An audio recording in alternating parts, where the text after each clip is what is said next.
Hello everyone, welcome back to my channel and welcome back to my daily blog video. तर मित्रांनो, आम्ही आता चाललोय गावाला. आमच्या गावाचं नाव वायगाव साळ आणि तिथं जाणार आहे आम्ही. तिथं पुऱ्याचा कार्यक्रम ठेवला, म्हणजे सगळ्या बाया एकत्र येतात आणि पुऱ्या बनवतात. तर त्यामुळे आम्ही तिथे चाललोय आणि माझी बायको आहे, ही एक लहान मुलगी आहे. तिने मोकार 2-4 वेळेस उलट्या केल्याय आणि अंगावर पण केले.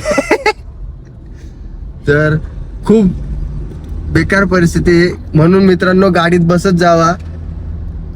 कधी नव्हत तरी गाडीत बसत जावा. सवय लावून घ्यायची स्वतःला, कारण खूप हाल होतात जसे तिचे होत आहे.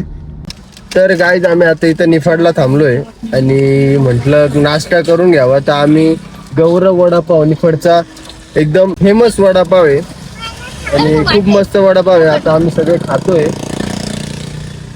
त्याच्या हातात मस्त वडापाव द्या मला.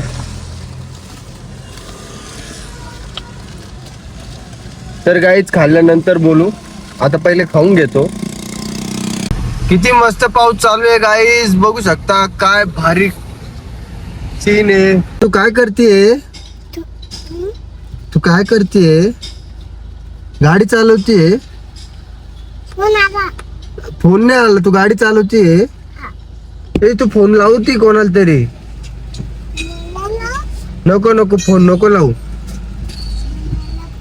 आता तू गाडी चालवणार आहे का? असं हॉर्न वाजव. बस, आम्ही आमच्या गावाला पोहोचलो आहे, वायगाव साळ. हे बघा किती मस्त आहे. एक ट्रॅफिक पोलीस होता. तो असं बघत होता जस काही त्याने कधी पाहिलंच नाही मला. ओळखीचा होता आमच्या गावचा मुलगा. गाय चरत होता, गायांना चारा घालत होता. आता आम्ही पोचलो, आमचं घर आहे बघ, जवळच आलंय. आता तुम्हाला एक गोष्ट दाखवल मी. एक इमानदार किती दिवसांनी, आता मी वर्षांनी जरी आलो ना तरी तो माझ्या जवळ येईल. तो म्हणजे आमचा टिप्या येणार आता जवळ. बघा, गाडीचा हॉर्न वाजल्या तो पळत येईल. आता टिप्या नाही आला. त्या बिस्किट खाते.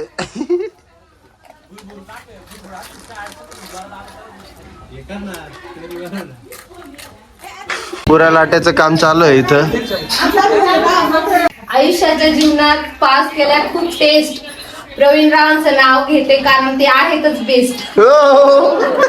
तर गाईज, आता मी आलो आहे वायगावला आणि फोटोग्राफरचं म्हणजे माझं लग्न होतं ना, तर माझ्या भावाकडेच दिलं होतं मी पूर्ण कॉन्ट्रॅक्ट. तो आताशी करू राहिलाय. बघा किती निष्काळजी. मला म्हणा, लग्नाला 6 महिने झाले तरी अजून डेटा देत नाही. त्याच्यात अजून मला काय पैसे भेटलेले नाहीये. हा पिढी घेतला, हा पिढी सुद्धा बंद पडेल. पिढी आणला आला, काय म्हणावं याला. जाऊ दे, आता भाऊ आहे म्हणून घ्यावा सहन करून. लय त्रास देत होता, असा बांधून ठेवलाय. आणि इकडे बघा हे कसे नाचू राहिले. तर काय सगळे रडता येतं. हे बघा, सगळे रडता.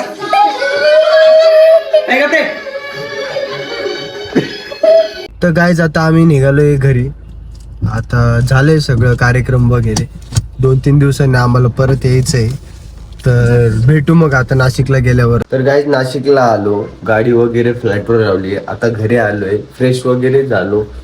तर गाईज, खूप मज्जा आली गावाला, कारण सगळे भाऊ आलेले होते. तर खूप भारी वाटलं. कसा वाटला ब्लॉग? तुम्हाला आवडला असेल तर लाईक, शेअर आणि सबस्क्राईब करा.